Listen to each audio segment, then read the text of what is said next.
ମା ଆଜି ଗୋଟିଏ ଭଲ ଗପଟେ କହ। ଗପ ଶୁଣିବୁ ତ? ହଉ କହୁଛି ଶୁଣୁ।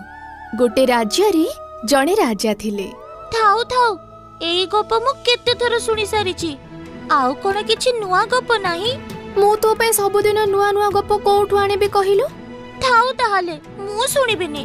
ମା ମତେ ଗୋଟେ କଥା କହିଲ, ତୁମେ ମତେ କେତେ ଭଲ ପାଅ? ମୁଁ ତତେ ମୋ ଜୀବନଠୁ ବି ଅଧିକ ଭଲ ପାଏ।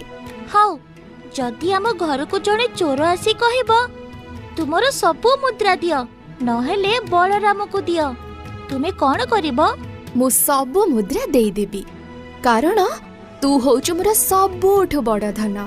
ପ୍ରଭୁ ଜଗନ୍ନାଥ ମତେ ତୋ ଭଳି ଗୋଟେ ସୁନା ପୁଅଟେ ଦେଇଛନ୍ତି।